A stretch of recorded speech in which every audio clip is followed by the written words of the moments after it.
पहुंच गए यहाँ तक। हाश कैसे पहुंचे मुझे ही पता है, कितने अप्स एंड डाउन्स देखे हैं मुझे ही पता है, गालियाँ खाई है डायरेक्टर्स की।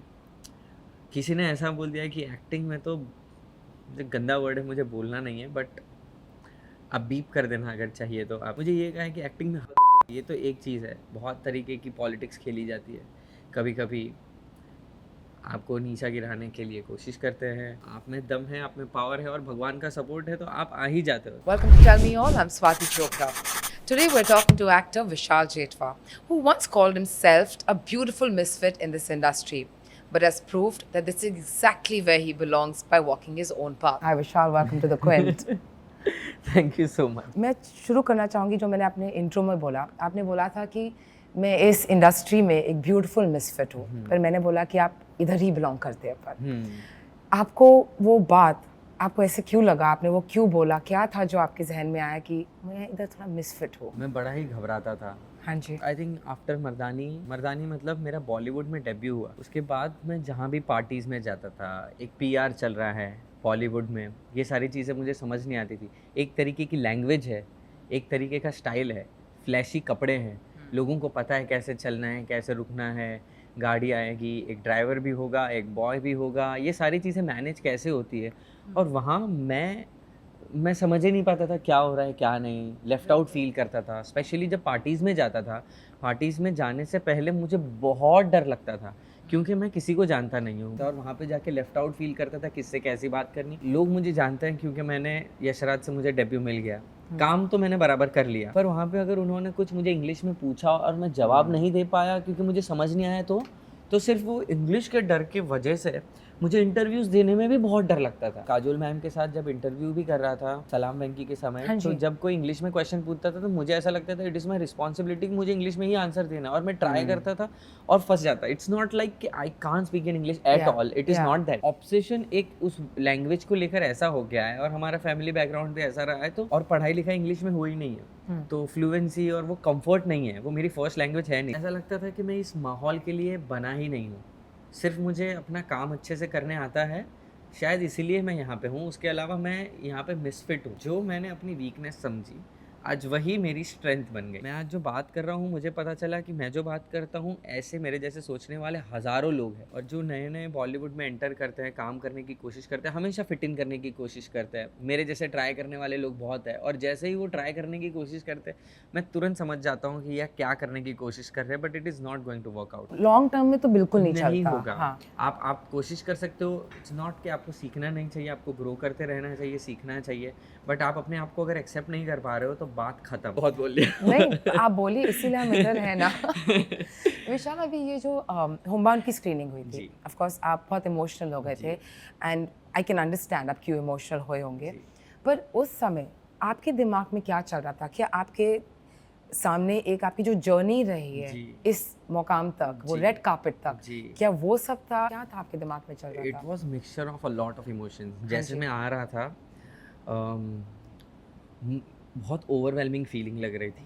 धर्मा की फिल्म है जिसमें मैं लीड किरदार में हूँ, और मेरी फिल्म जो देखने आने वाले हैं ऋतिक रोशन सर, फरहान अख्तर सर, करण सर ने प्रोड्यूस की है फिल्म। जब मैं एंटर कर रहा था तो मैं थोड़ा घबराया हुआ भी था, अजीब तरीके का एक एक्साइटमेंट और एक थोड़ा नर्वसनेस भी था, हैवी भी फील हो रहा था, प्राउड भी फील हो रहा था, बहुत खुश भी था।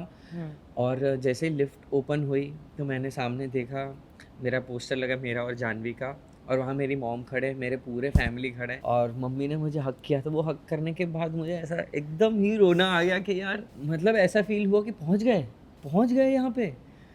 और मीडिया पे जो फोटो खींचते हैं ना, वो आई थिंक पीक टाइम है स्टारडम का। वन ऑफ द पीक ऐसा टाइम होता है कि ये मोमेंट जो जी रहा हूँ वो है स्टार बनाने वाली चीज़। आई डोंट नो, मैं जो बोल रहा हूँ अपने आप को, लोगों के मन में वो कैसे रिसीव करते हैं इस चीज़ को कि अरे स्टार बन गया, आई डोंट नो वो मैं हूँ कि नहीं, वो लोग मुझे बनाएगा, बट वो पहुंच गए यहाँ तक। हाश कैसे पहुंचे मुझे ही पता है, कितने अप्स एंड डाउन्स देखे हैं मुझे ही पता है, गालियाँ खाई है डायरेक्टर्स की।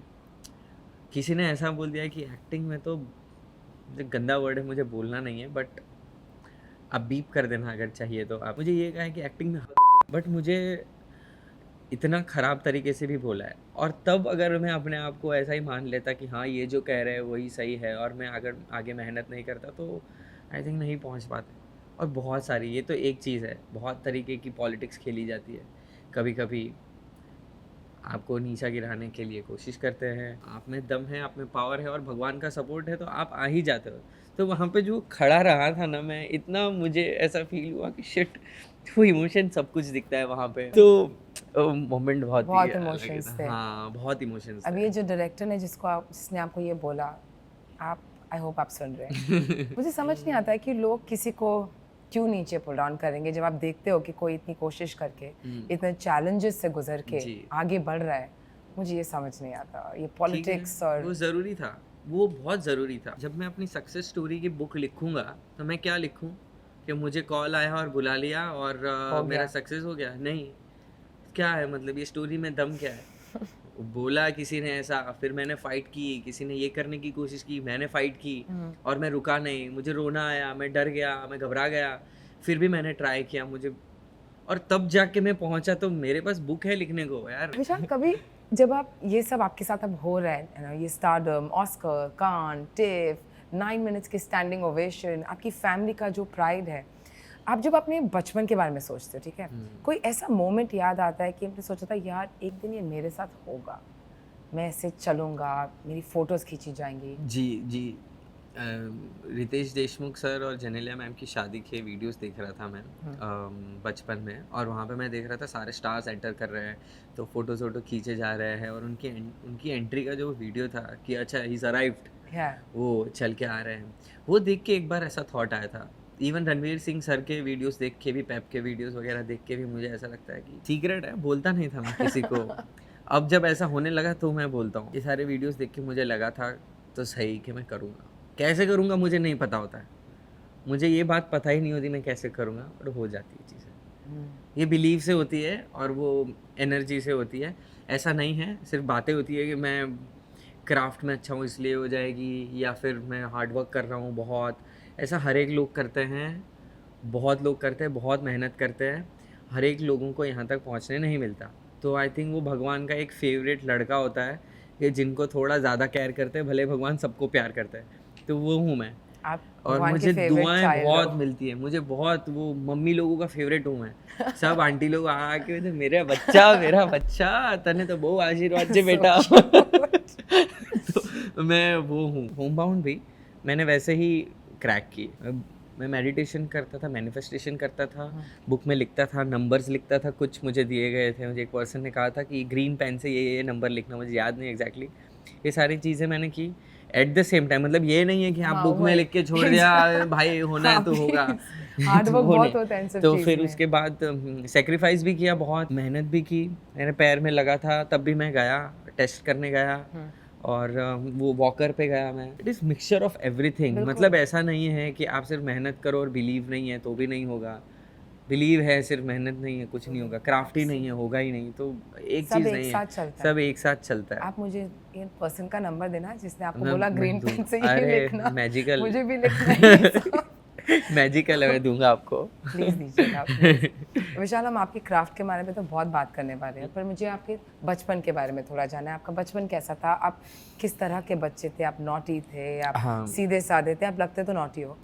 मैं बचपन में, हाँ, मस्ती तो करता था। हाँ। मैं, मस्ती तो मेरी अभी भी नहीं गई है। मस्ती तो मैं बहुत करता हूँ। बचपन मेरा मलाड में गुजरा।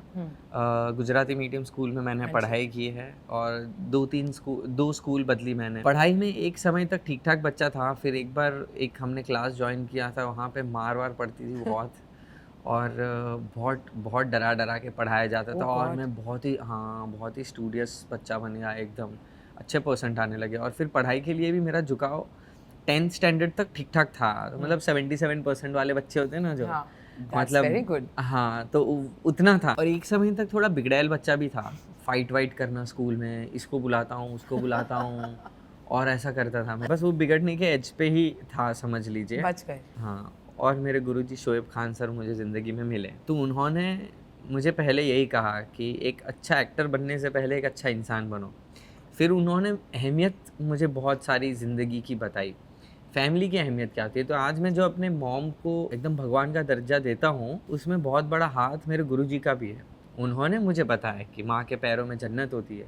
ये मुझे नहीं पता था, मुझे ऐसा लगता है मम्मी है, पापा है, मतलब मुझे इसकी अहमियत नहीं पता थी, तो वो गुरुजी ने सिखाया मुझे। हमारी लाइफ में हमेशा एक वो पर्सन आता है जो हम लोग को ऐसे गाइड करते हैं कि हम लोग को खुद समझ नहीं आता लाइफ कैसे बदले। जी, संस्कार हमारे घर पे वो बचपन से यही सब सुनते आए कि આપણે કોઈને કોઈ દિવસ ખોટું કહેવાનું નહીં, झूठ नहीं बोलने का। मुझे गुजराती पूरी समझ आती है। झूठ नहीं बोलने का, तेरी वाणी सही रखने की, मतलब ये सारी चीज़ें हमको बचपन से बोलते हैं, तो मेरे घर का वो परवरिश ही ऐसा है। तो आपकी अपब्रिंगिंग बहुत अच्छी रही है क्लियरली, इसीलिए आप ऐसे बात भी करते हैं। जी। आपकी परवरिश के बारे में जब आप सोचते हैं, मुझे ऐसे लगता है कि जो हमारी एक अपब्रिंगिंग होती है, हम उस तरह से अपनी लाइफ को अप्रोच करते हैं, अपनी करियर को अप्रोच करते हैं।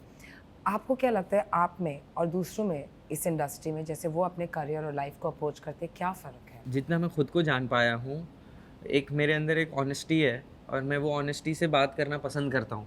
मुझे झूठ रहना मुझे पसंद नहीं है, क्योंकि मैं खुद ही अनकंफर्टेबल फील करता हूँ। मैं एक समय तक एक्टिंग कर पाऊंगा, उसके बाद नहीं कर पाता। और उसके बाद वो पकड़े भी जाते हैं। पकड़े भी जाते हैं और नहीं रह पाते यार, नहीं I रह agree. पाते। तो बेटर है कि वो बनना ही क्यों। मुश्किल है एकदम सच्चा रहना, आज के टाइम पर तो बहुत definitely मुश्किल है, बट मैं जितना ज़्यादा करीब पहुंच सकूं वो कोशिश करता हूं। मैं हूं ही नोन सिर्फ मेरे काम की वजह से। मैं ऐसा नहीं है कि विशाल जेठवा ओ क्या लगता है यार, क्या स्मार्ट बंदा है, क्या हीरो दिखता है, वो मेरा नाम नहीं है। क्या स्टार्टअप है, मेरा वो नाम है नहीं, और शायद बनेगा, आई होप बने। ऐसा नहीं है, ऐसा आप नहीं बोल है। रहे हो ऐसा नहीं है, दोनों है। या फिर Craft भी मैं है। अपने आप को उस तरीके से देखता हूँ, आई डोंट नो। अभी थोड़ा अभी ये सब होम बाउंड की वजह से थोड़ी और चीज़ें चेंज वो हुई। वीडियो देख के आपको लगा ना स्मार्ट दिख रहा हो, तो आपको हाँ वो दूसरा- है, बट नहीं, आई एम जस्ट सेइंग कि आई am not known for that. I मतलब know विशाल what को you इसलिए mean. कास्ट करो कि यार हाँ ये बहुत गुड लुकिंग है, वो नहीं है। मेरा काम ही मेरे क्राफ्ट की वजह से, बट मुझे जो चीज़ अलग करती है वो मेरा सिर्फ क्राफ्ट नहीं है। वो आई थिंक Person. मेरा, हाँ। और लोग जब मुझे मिलते हैं उसके बाद मुझसे ज़्यादा प्यार करने लगते हैं देन परफॉर्मेंस। ये भी मैंने नोटिस किया है। That's a शुरू में lovely शायद, quality. हाँ I आजकल think, बहुत कम हाँ। मिलते हैं लोग ऐसे Thank you. जिससे आप मिलके सॉरी कि आप उनको बोलते हो कि क्राफ्ट तो अच्छा ही है पर बंदा भी सही है। हाँ, थोड़ा बहुत ज़्यादा कम। सेल्फ ऑब्सेस नहीं हो गया हूँ मैं, खुद को ज़्यादा ही प्यार कर रहा हूँ मतलब। पर listen, मैंने ये चीज़ रियलाइज़ की है, खुद से प्यार करना सेल्फिश नहीं है। ओके, अपने आप को अप्रिशिएट करना बहुत इंपॉर्टेंट है, क्योंकि कोई हमको ऊपर चढ़ाने नहीं आ रहा है। अगर हम खुद से बोलेंगे no no you are doing well, it's okay, it's okay. Sorry मैं सुन ही नहीं पा रहा हूँ, मतलब मैं सोच रहा हूँ मैं क्या बड़बड़ करे जा रहा हूँ कब से, नहीं, मतलब नहीं, लोग not सुन at रहे हैं तो मैं all. रुक ही नहीं रहा हूँ। देखो आप ऑनेस्टली बात कर रहे हो, आपने अभी बोला आप ऑनेस्ट हो, जी, जी। तो जब आप ऑनेस्टली बोलते हो ना, वो ये ब्रैगिंग नहीं लगती है, ये एक वो नहीं लगता है हाँ मैं स्टार हूँ जी, तो जी, बात जी। कर रहा हूँ। आपके में जो ऑनेस्टी और एक इनोसेंस है जी। जब आप बात करते हैं तो वो आता है सामने। आप फिक्र मत कीजिए बिल्कुल। मुझे बड़ा डर लगता है कि मैं क्या बोलूँ यार। ये इतनी बारीक लाइन है ना, मुझे मालूम है। इतनी बारीक लाइन है ना कि ये सेल्फ ऑब्सेशन से ईगो धीरे धीरे धीरे मैं कब पहुंच जाऊंगा मुझे ही नहीं पता होगा। और सब लोग वाह वाह भी करेंगे। मतलब ऐसा तो नहीं है कि आप इंटरव्यू में बैठ के मुझे बोलोगे आप गलत मत बोल, या मेरे आसपास वाले मुझे ऐसा तो तुरंत आके बोलेंगे नहीं। आई होप कम- आपके पास ऐसे लोग हाँ। हो जो आपको बोले। हाँ, तो मुझे वो डर लगता है कि यार ये लोग सच बोल रहे हैं या झूठ बोल रहे हैं, कहीं मैं फिसल ना जाऊं। मुझे इस बात की बहुत घबराहट होती है यार, मैं अपने नेचर को खो दूंगा ना सब खत्म। और I मुझे don't बड़ा think ही आप डर उधर लगता है इस बात जाओगे। I don't think आप उस तरफ जा रहे हो। I am glad, Yes, thank you. I don't worry about it. Vishal, just थोड़े पहले आपने बोला कि मैं मेरी माँ को भगवान का दर्जा देता हूँ। जैसे आप एक सिंगल पेरेंट से आपकी अपब्रिंगिंग हुई है, मेरी भी ऐसे ही है, और मैं खुद एक सिंगल पेरेंट हुआ। तो मुझे मालूम है कि एक सिंगल पेरेंट को जो चैलेंजेस होते हैं एज अ मदर, आपकी मम्मी ने जो ये सब सैक्रिफाइसेस किए, चैलेंजेस जो उन्होंने खुद किए, काम किया, आप लोग को बड़ा किया, आप जब उनको देखते हैं, वो चैलेंजेस, उनके सैक्रिफाइसेस को देखते हैं, आपके सामने क्या फ्लैश होता है वो दिन के बारे में सोच के, जिस आपकी मम्मी के बारे में सोच के? मुझे ऐसा लगता है कि मुझसे बड़ी अचीवमेंट मेरे मॉम की हो गई है आज। उनके आंखों में मेरे लिए जो प्राउड है, उन्होंने शायद बहुत ही प्योर इंटेंशन से काम किया होगा, तो ये उनकी जीत है। मैं उनके लिए बहुत ज़्यादा खुश हूँ, खुद से ज़्यादा।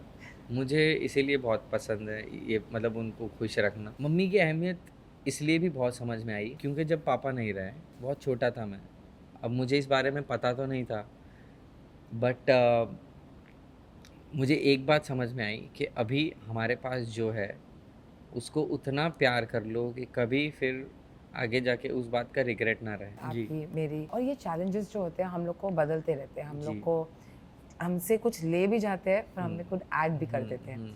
ये जो आपने अभी बोला, my father passed away at a very young age, when you were very young, ये जब सिचुएशंस, इंसिडेंसेस हमारी लाइफ में आते हैं जो लाइफ चेंजिंग होते हैं और कभी हम इससे मूव ऑन नहीं कर सकते, तो ये जो ऐसी चीज़ें जो हमारे लाइफ में होती है वो आपको कैसे बदलती है, कि आपको क्या सिखाती है लाइफ के बारे में? काफ़ी चीज़ें वैसे तो सिखा दी है ज़िंदगी ने छोटी एज में। मुझे तो ऐसा लगता है कि मैं अभी 30 साल की एज में 50 ईयर ओल्ड वाली बातें करने लगा हूँ।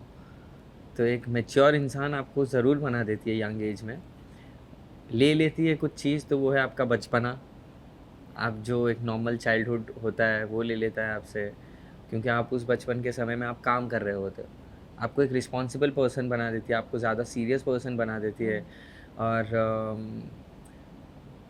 बट वो भी किसी फ़ायदे के लिए ही होता है। ठीक है, आई एम मतलब हाँ, वो मिस करता हूँ, बट इट्स ओके। मतलब मेरी लाइफ ऐसे लिखी थी। बिकॉज ये मुझे भी समझ आता है, बिकॉज जी। व्हेन यू से कि जब यंग उम्र में चैलेंजेस आते हैं ना, we grow up very soon, तो आई कैन अंडरस्टैंड जो आपने बोला कि ऐसे जी। लगता है कि I couldn't be a kid when I was a kid, हाँ, मैं बड़ा हो गया। हाँ, और ये अभी रियलाइज़ होता है कि मैंने बचपन नहीं देखा, तब हमारी लाइफ नॉर्मल लग रही है। अभी आज मैं यहाँ पे बैठ के कुछ बातें कर रहा हूँ, ऐसा लग रहा है कि सब कुछ सही है। आगे जाके लगेगा कि अरे यार बेचारा कैसा मैं स्ट्रगल कर रहा था, देखो। आपने बोला कि जब मैं कम उम्र में काम कर रहा था तो एवरीथिंग फेल्ट लाइक यही नॉर्मल लाइफ है, राइट? हाँ, तभी तो रियलाइज नहीं हाँ। होता है। तो आपका वो फर्स्ट जॉब क्या था? एज़ अ बैकग्राउंड डांसर मैंने काम किया था, वो फर्स्ट था।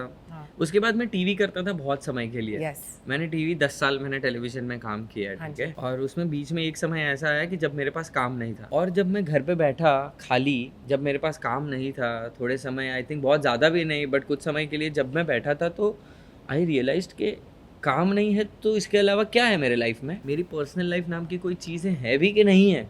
मुझे नहीं पता, क्योंकि आप इतना काम में व्यस्त रहते हो, स्पेशली टेलीविज़न में जब आप एवरीडे शूट कर रहे हो। मतलब 9-10 महीने तक आप शायद आपको बीच में थोड़े-थोड़े गैप मिलते हैं, वरना आप एवरीडे शूट पे रहते हो। कलीग्स को ही फ्रेंड मानते हो। हाँ जी। आपको नहीं पता है कि शो खत्म होने के बाद ये सब कुछ चला जाएगा। इवन नाउ मैं अगर अपने दोस्तों के साथ कहीं जाने का प्लान करूँ, तो मुझे पहले गिल्ट आता है कि यार 3 दिन वेस्ट कर दिए मैंने ज़िंदगी के। और वो टिपिकल मम्मी कैसी होती है कि आज घूमने गया तो कल नहीं जाने का। मतलब वो अभी 2 भी दिन बोलते हैं आपको? हाँ, मतलब कल ही तो गया था, कल तो रात को 2 बजे आया था। अभी मतलब क्यों, अभी क्यों तेरे को वापस जाना है? हाँ। मतलब 2 दिन एक साथ आप एन्जॉय नहीं कर सकते? ये हक नहीं है आपका। आपको अगर एन्जॉय करना है एक ही दिन, एक ही वो भी दिन। 12 बजे से पहले ही, उसके बाद नहीं। और आप सुनते हो अभी भी ये उम्र में अरे मरने के मतलब बाद? थोड़ी ऐसे ये हो जाती है हमारी कि अरे यार मम्मी यार टोको मत यार, मम्मी यार क्या कर रहे हो यार, तो मैंने ऐसा नहीं बोला, फिर वो भी घुमाती है बातों को। फिर वो हर बार मेरे को रात को कहीं बाहर निकलना है तो पहले एक मम्मी मुंह बिगाड़ेगी, फिर मैं नाराज होऊंगा, टेंशन में बैठूंगा, फिर मम्मी आएगी ऐसा नहीं है जा खुशी से। हाँ। फिर मैं जाऊंगा। ये हर सब घर की करना कहानी जरूरी है। हर घर की कहानी यही है। जैसे आपने बोला कि आज बिगर में एक दिन भी बाहर चला जाओ, ऐसा मैंने वेस्ट किया वो दिन। हाँ। और वो उसी से आता है क्योंकि बचपन से आप काम कर काम रहे हो, कर वो रहा घर हूँ, की हाँ। रिस्पॉन्सिबिलिटी एक ही होती है।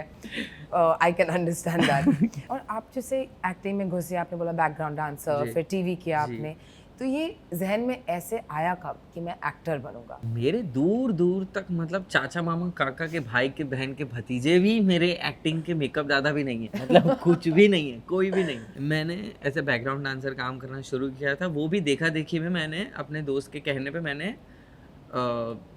डांस क्लास ज्वाइन कर लिया। एक शो किया सारेगामापा लिटिल चैम्प, जिसमें पीछे मैं डांस कर रहा था, दिखा भी नहीं, मतलब इतना भी फेस नहीं दिखा। 14 साल की उम्र में मैंने वो बस डांस क्लास ज्वाइन किया। वहाँ से हमें एज अ बैकग्राउंड डांसर काम करने लेके गए थे। शायद 500 रुपये या 1500 रुपये दिए थे। 8-9 दिन हमने प्रैक्टिस वगैरह की थी सब कुछ। और तो आपकी फर्स्ट सैलरी थी वो 500? आई थिंक सो, यस 500 होगा, वो 500 ही होगा। 1500 तो मेरे को लगता है देंगे ही नहीं मुझे, उस समय पे दिया ही नहीं होगा।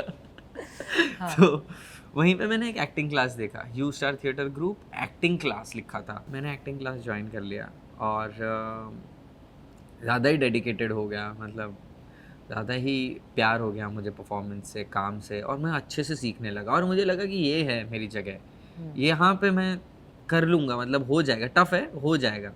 हॉबी में ही शुरुआत की थी मैंने, और ये प्यार देख के सर को अच्छा लगा, मुझे ज़्यादा बुलाने लगे। प्ले में ले लिया। हम लोग नुक्कड़ नाटक करते थे मीरा रोड स्टेशन पे, तो मैं एकदम ऐसा कि पेशेंट लगूंगा मैं, उतना एकदम पतला पतला सा एक लड़का। वो यूट्यूब पे भी है शो। ओके, क्या नाम है शो का? और झांकी भारत की, पता नहीं ये वीडियो कहाँ मिलेगा, और इतनी शर्म आएगी मुझे वो वीडियो देखते। इतना पतला पतला सा पेशेंट जैसा लग रहा हूँ मैं, बट सबसे बुलंद आवाज़ मेरी थी। नाइस। जितना आता था उतना एकदम जोश में करता था, Very nice. बहुत जोश में करता Passion था। तब से मीरा था रोड इतना। स्टेशन पे वो नाटक किया था हमने, और मेरी बहन वहाँ पे भी देख के मुझे ऐसे प्राउड हो रही है जैसे आज वो फिल्म ऑस्कर में जा रही है, मतलब उतना ही उसको प्राउड था, शायद उस समय उससे ज़्यादा होगा। आपका फर्स्ट स्टेप टुवर्ड्स हाँ एक्टिंग। हाँ, और मेरी हॉबी प्रोफेशन में बदल गई, मुझे पता नहीं चला कब पैसे आने लगे, नाम मिलने लगा, लोगों ने प्यार दिया, उनका वो जो सपोर्ट है ना वो इम्पॉर्टेंट है। अगर आप बहुत अच्छा काम कर रहे हो और एक लोग ने भी आके तारीफ नहीं की तो आप आगे शायद काम छोड़ दोगे, उसके चांसेस है थोड़ा थोड़े। एक एक्सटर्नल वैलिडेशन हेल्प करता हेल्प है। करता है आपको, आपको पता तो चलता है कि आप सही राह पे जा रहे Appreciate हो या रहा है नहीं। काम की नहीं, बिल्कुल। हाँ और उस टाइम के जो ऑडिशंस पे ऑडिशंस देने पड़ते, एक तो आपने बोला कि चलो मेरे को पैशन था तो मुझे मालूम था यही करना है, और एक ये इंडस्ट्री में जहाँ तक आप पहुँचे आसान नहीं है, नहीं है, हाँ। स्पेशली जब आप किसी को नहीं जानते हो वो और भी डिफिकल्ट हो जाता है, और ये हम सबको मालूम है, जी। राइट?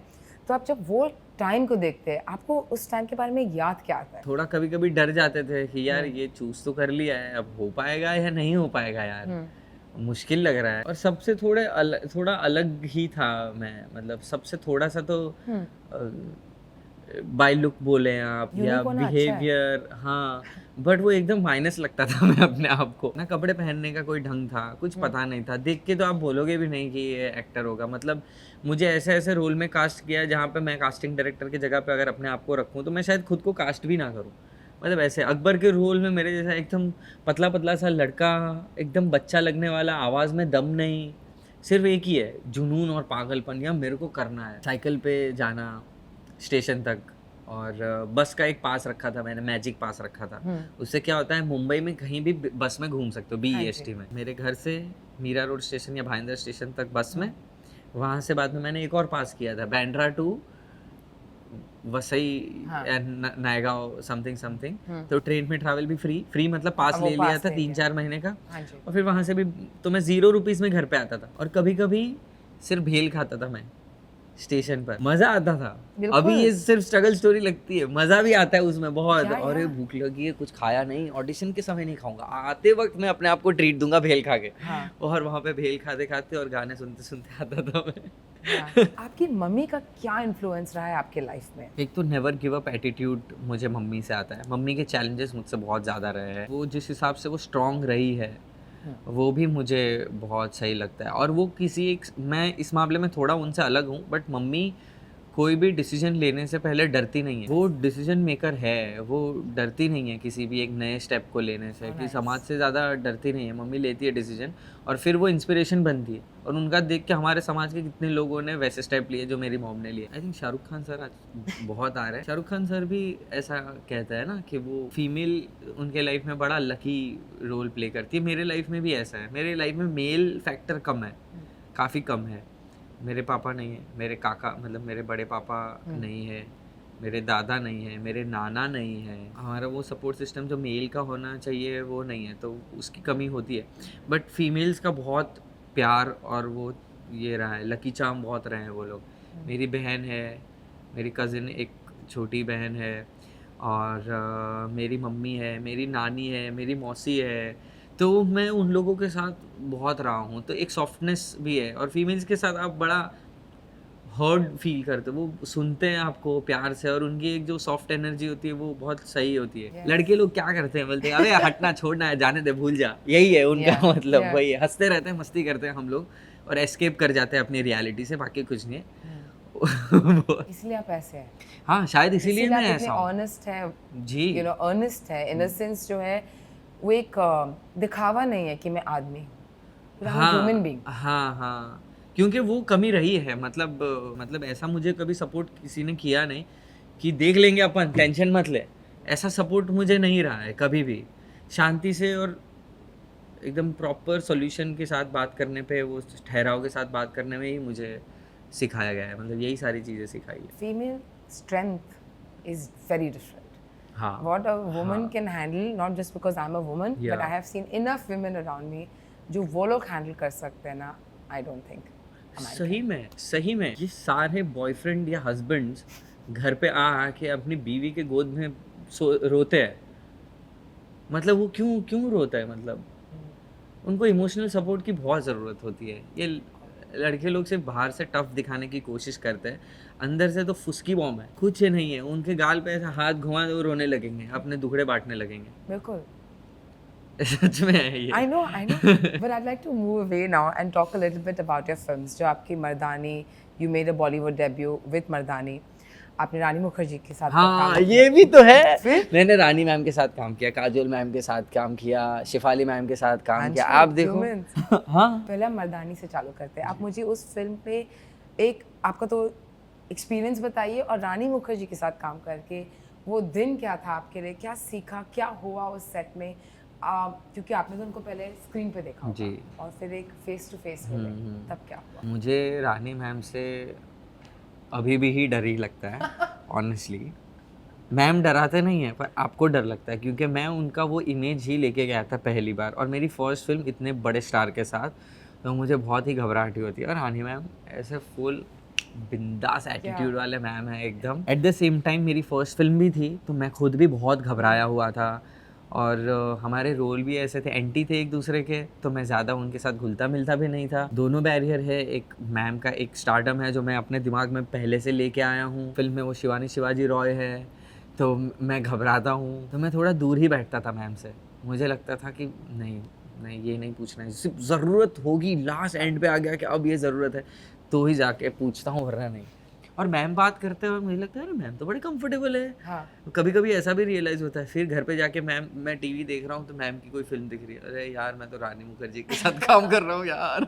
फिर स्पेशली जब इंटरव्यूज़ तक पहुँचे तब थोड़ा कंफर्टेबल हो गया। फिर मैम ने मेरे बारे में कुछ बातें बताई ऑन सेट, जो मैं बिहेव करता था, कुछ तारीफ़ की, थोड़ा आइस ब्रेक होने लगा, और बहुत सीखने मिलता है। मैम बहुत प्रोफेशनल है, ऑन टाइम सेट पे आना। सेट पे आने के बाद बहुत सुना था मैंने टीवी में कि अरे बड़े स्टार्स हैं वो तो हाँ अपने टाइम पे आएंगे, और सेट पे थोड़ी रहते हैं, और डायलॉग तो उन लोग एक टेक में देते भी नहीं है यार, उन लोग तो आराम से करते। ये सब फालतू की अफवाहें सुनी थी, सेट पे जाके पता चला मुझे ऐसा कुछ नहीं है। इनफैक्ट मैम तो एक बार डायलॉग पढ़ के फटाक से तुरंत परफॉर्म कर लेते हैं, और प्रेप भी बहुत अच्छे से करके आते हैं सेट पे। Switch on switch off ma'am का बहुत फास्ट है, मतलब तुरंत आपको इतना इंटेंस सीन होगा, अगर एक छोटा सा टाइम भी मिला आपको 5-7 सेकंड, तो उसी के अंदर वो अपना एक्सप्रेशन चेंज करके प्रॉपर कैरेक्टर में आ जाते हैं। Next moment she is just laughing.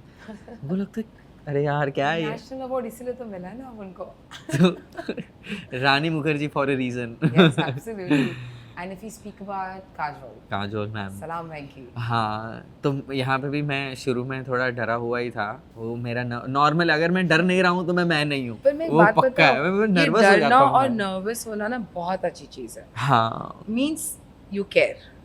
हाँ दैट इज देयर। अगर आप ओवर कॉन्फिडेंस के साथ, मीन 18 साल के बाद today when I come for an interview, even आज I get nervous, but I think because we care. Legendary Amitabh Bachchan sir ये कहते हैं कि वो आज भी सेट पे जब जाते हैं तो फर्स्ट डे उनको डर लगता है, तो हम फिर मतलब क्या है। फिर अब काजोल मैम, मैं बड़ा ही डरा हुआ था काजोल मैम के साथ काम करने के लिए, बट हमें कंफर्टेबल होना ही पड़ा, बिकॉज मैम और मैं माँ बेटे का रोल कर रहे थे। देन स्लोली मैम इतने मेरे वेलविशर भी बन गए, और मैं उतना कंफर्टेबल हो गया, मैं उनसे कोई भी क्वेश्चन पूछ सकता था। एज अ फैन भी एक क्वेश्चन पूछ लिया था मैंने, क्या मतलब मैम एक बात पूछूं, मतलब मुझे ये किसी स्टार से पूछना ही था। तो हाँ पूछना बेटा।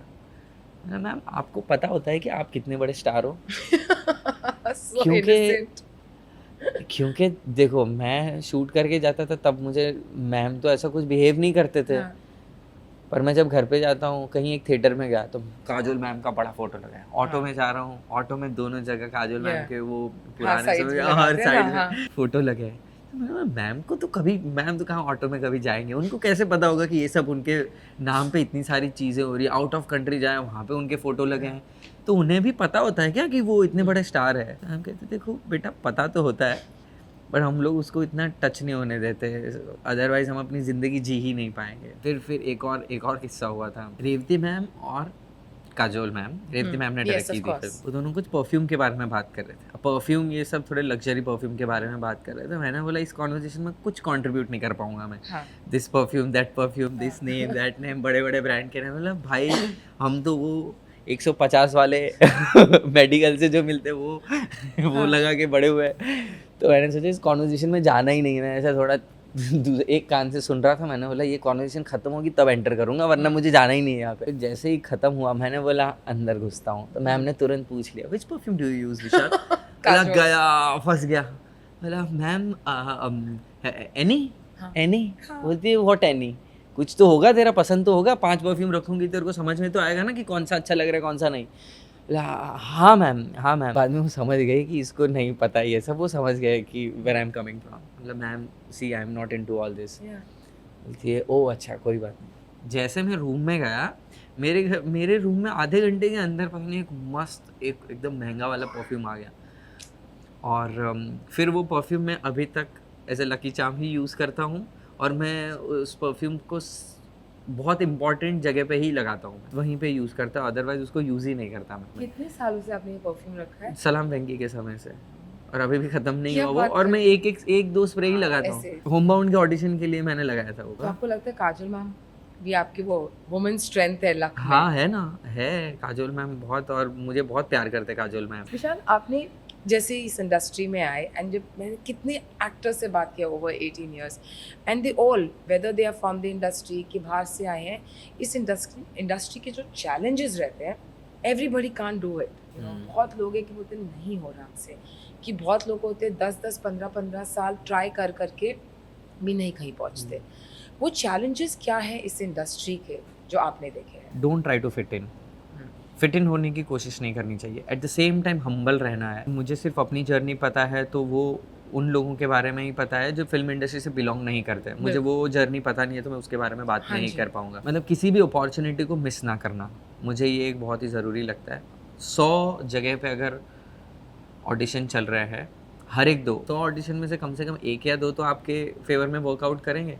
तो आई थिंक वो टैप करना बहुत ज़रूरी है। इंडस्ट्री में सिर्फ तब आओ जब आपको लगे कि ज़िंदगी भर मैं फेल होऊंगा और मुझे काम नहीं मिलेगा तो भी मैं इंडस्ट्री में रहना वो चाहता हूँ। पैशन, कमिटमेंट, वो एटीट्यूड हो तो ही आओ, तब आप ग्रो भी करोगे। सिर्फ फिल्म इंडस्ट्री में इसलिए आना बेकार है अगर आप only and only name fame money chase कर रहे हो। तो आप सिर्फ बाहर की चीज़ों से अट्रैक्ट हो रहे हो, आपको अंदर से इंडस्ट्री को कुछ नहीं देना। ये कोलैबोरेशन है, आप इंडस्ट्री को जितना दोगे इंडस्ट्री आपको उतना देगी। आपको नाम, पैसा, फेम, हर एक चीज़ चाहिए, तो आप उसके बदले इंडस्ट्री को देना क्या चाहते हो? आप क्या दे रहे हो? आप अपना डेडिकेशन दो, अपना हार्डवर्क दो, क्राफ्ट दो। ये आपको देना नहीं है बट आपको इंडस्ट्री से लेना है, तो वन वे कॉन्ट्रैक्ट नहीं चलेगा। पेशेंस भी बहुत ज़रूरी है। पर कभी कभी वो पेशेंस रन नहीं हो जाता कि यार कितना कर रहा हूँ, जाता है। फ्रस्ट्रेशन नहीं आता? तो तब ऐसा कोई या आपकी लाइफ में आया मोमेंट है। आया कि यार नहीं हो रहा मुझसे? जी आया है, ऐसा नहीं है कि नहीं आता। इसीलिए तो पता चला कि पेशेंस इंपॉर्टेंट है। जब आया ऐसा लगा भी कि अब आई थिंक छोड़ देना चाहिए, आई थिंक नहीं हो रहा है, तो वो अंदर कुछ moment बचा कब- नहीं। कभी आया था? तो मैं जब सीरियल कर रहा था, सीरियल का कुछ एक ऐसा समय आया था जब काम नहीं आ रहा था और बहुत रिपीट चीज़ें ही आ रही थी, और बड़े शो करने के बाद भी वही छोटे मोटे एपिसोडिक शोज कर रहा था, 1 दिन का काम, 2 दिन का काम, जबकि इससे पहले मुझे अवार्ड मिल चुका है। आई यूज टू फील के self doubt, proper full self doubt. मैं रोने लगा, रो रहा था इन लिटरल वे। मम्मी के पास गया, मम्मी अब मेरे अंदर कुछ बचा ही नहीं है देने को इंडस्ट्री को, मैं क्या दूं? अब मेरे को अंदर एक्टिंग नहीं है आई थिंक। फिर भी गिव अप नहीं किया, गिव अप करने का मन ही कर गया ऑलमोस्ट। अगर कर दिया होता तो ये दिन नहीं होता, पर सेल्फ डाउट था बहुत हैवी तरीके से। और मर्दानी में एक ही फिल्म में इतने अलग अलग किरदार करने के बाद पता चला कि है कुछ है आपके अंदर, ऐसा नहीं है। अपॉर्चुनिटी चाहिए। हाँ, उसमें गाइडेंस चाहिए होता है, अपॉर्चुनिटी चाहिए होती है, किसी का बिलीव चाहिए होता है। अब मेरे जैसा वो लड़का, इसीलिए मैं शानू मैम को बहुत मानता हूँ और उनके काम को भी मैं बहुत मानता हूँ कि उन्होंने एक ऐसे लड़के में इतने सारे रोल कैसे देख लिए, जबकि मेरे बिहेवियर से आपको लगेगा ही नहीं कि ये मर्दानी का एक्टर हो सकता है। सच में मैं इतना डरा हुआ इंसान, मैं ऑडिशन के समय पे भी जी मैम ओके मैम, मैं ठीक है, मैं करता हूँ, मैं ट्राई करता हूँ मैम। अभी इस बंदे को आप यशराज की फिल्म में लॉन्च होने का कैसे सोच सकते हो? इतने डरे हुए बंदे के अंदर क्या चल रहा है और उसमें अंदर कितना कैलिबर है वो मैम ने देखा। घर पे बैठा हुआ टैलेंट भी किसी काम का नहीं है। टैलेंटेड बंदा घर पे बैठा है तो टैलेंट क्या काउंट हो, उसका क्या फ़ायदा है? ऐसा समय आया था, मैं बड़ा सेल्फ डाउट कर रहा था। देन मर्दानी होने के बाद आई फेल्ट कि नहीं, सेल्फ डाउट काम पे तो नहीं करना चाहिए ज़रा भी। विशाल, आपको याद है बिगनिंग ऑफ द इंटरव्यू में आपने बोला था कि कोई लोग ऐसे होते हैं तो they try to pull you down. Yeah. One is that काम नहीं मिलता, which is fine, which is everyone's journey and today you are sitting here, which is okay.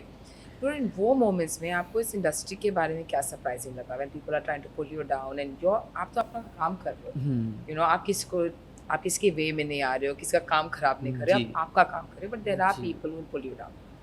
उस टाइम पे आप तब क्या तो बड़ा हर्ट हो जाते हैं उन हम्म, लोगों के साथ। एक एक दिन निकालना बड़ा मुश्किल हो जाता है, क्योंकि वो हर मोमेंट पे कोशिश करते हैं आपको नीचे गिराने की, किसी ना किसी तरीके से। वो भले मुंह पे कितना भी बोले आपको कि नहीं दिस दैट बहुत अच्छा ये वो, बट आपको इंटेंशन समझ में आ जाते हैं, और पीछे से क्या बात करते हैं आपको कहीं ना कहीं से सुनने मिलता है, उनकी एक्शन में पता चलता है जिस हिसाब से वो आपको इग्नोर करते हैं। आपको ये सारी चीज़ें समझ में आती है, but you can't help it. ऐसे जितने भी लोगों ने करने की कोशिश की है, लास्ट में जाके हर एक चीज़ मेरे फेवर में आ ही जाती है। I don't know how. Good person डर लगता है मुझे ये बोलते वक्त, ऑफ कोर्स क्योंकि ये इतनी बड़ी चीज़, इट्स अ बिग थिंग। ये जो Yeah. मैं बोल रहा हूँ ये कमिटमेंट जैसा है कि आगे ज़िंदगी में मेरे साथ कुछ ख़राब नहीं होगा, but I think it is them not you.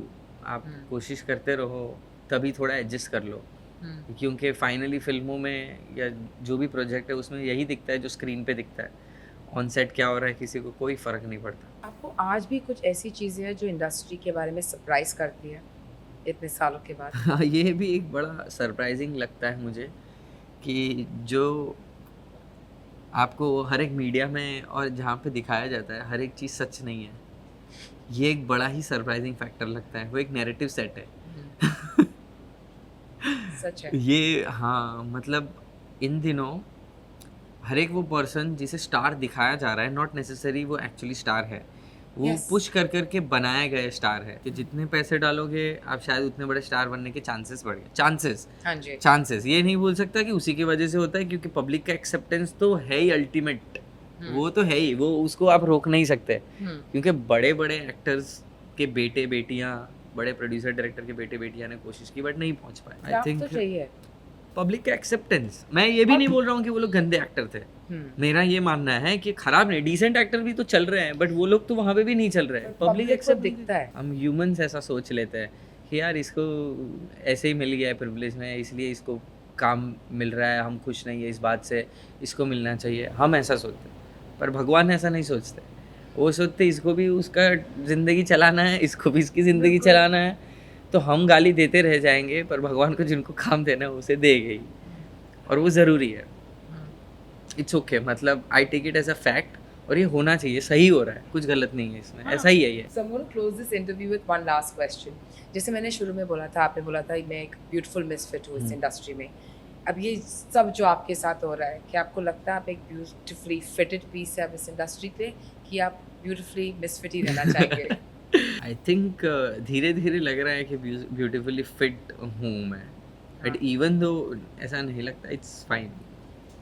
It's fine. या आई थिंक मैं इंडस्ट्री में एक और चीज़ जोड़ रहा हूँ, Nice. एक अपना चल रहा है उसमें एक और चीज़ ऐड कर रहा हूँ, और उनके साथ ही हूँ मैं, नॉट मैं कुछ, हाँ हाँ समझे, मतलब हाँ एक जी। अलग दिखेगा, कुछ अलग बंदा, बट इज फ्रॉम इंडस्ट्री, ऐसा नहीं है कि कुछ अलग नहीं है। और आज 15 साल हो गए आपको हाँ, काम 15-16 करते, साल ठीक है? हो गए, जी। अब जब ये पूरे 15 साल को आप देखते हैं, एक कौन सी चीज़ है जो आपके दिमाग में इंस्टेंटली फ्लैश होती है? अरे एक कैसे हो रही है, दो अच्छा, तीन चलिए, चीजें जो हो भी रही हो रहा है है। बोलिए। फर्स्ट डे याद आते हैं, हर एक first day of acting class बहुत याद आता है। ओके वो सबसे बोरिंग बट सबसे इम्पोर्टेंट। एक और चीज़ याद आ रही है बट बड़ी सैड है, मतलब पापा का टाइम याद आ रहा है, वो एक समय में वो याद आ जाता है। It was before that, but इसीलिए वो ऑस्कर के समय मैंने लिखा था ना कि पापा होते तो बड़े खुश होते। ऑस्कर मतलब पापा को चाहिए था, मेरा बेटा हीरो, मेरा बेटा एक्टर, ऐसे ही बोलते मस्ती थे? में बोलते थे। हाँ, कहीं जूनियर आर्टिस्ट का कुछ रोल किया था मैंने ऐसे ही हाँ। एवे ही कोई भोजपुरी एल्बम में, हाँ और कहीं एक बार ऑडिशन देने गया था, तो मेरे पापा मेरे बिल्डिंग के फ्रेंड्स को सबको बोल रहे हैं कि अरे मेरा बेटा हीरो बन गया, मेरा बेटा हीरो बन गया, और हमें लगता था अरे क्या बोल रहे हैं ये, मतलब क्या है? उनको मालूम था। हाँ यार, उनकी ब्लेसिंग ही होगी। तो इसीलिए जब मैं कुछ बुरे समय पे मुझे इतना याद नहीं आता, मुझे लगता है मैं हैंडल कर लूँगा, मैं कर लूँगा, हो जाएगा सब कुछ। एंड अच्छा समय जब होता है, सोफे पे बैठता हूँ, एसी में सोता हूँ, ये सब प्रिविलेज है मेरे लिए। हाँ, सोफे पे बैठना, एसी में, स्कूटी खुद की खरीद पाना, स्कूटी, और आज तो अच्छी गाड़ी में भी घूम पा रहा हूँ मैं, ये सब देखता तो मुझे बहुत बहुत याद आ जाती है फिर पापा की, वो एक समय पे मुझे याद। और जब मम्मी को आप छुट्टियों पे लेके जाते हैं, हाँ हाँ, फिर पता नहीं गाड़ी में भी बहुत याद आती है मुझे। ऐसा लगता है मेरे पापा होते तो वो गाड़ी चलाते और मैं बैठता, चलो तो पापा ज़रा मेरे को लेके चलो, तो मुझे आज काम है। यही सब मोमेंट्स है ना that you wish you could live with your loved हाँ वंस। हाँ हाँ, बट एटलीस्ट आपकी मम्मी, आपकी रेस्ट ऑफ द फैमिली है जो आपके पीछे एक फोर्स के जैसे आपके साथ जी। है। तो I wish you all the best Vishal. I really hope that कि आप ऐसे ही ऑनेस्ट और अर्नेस्ट रहे. जी, thank you, thank you, Thank you so much and good luck. Thank you Vishal. So much, thank you.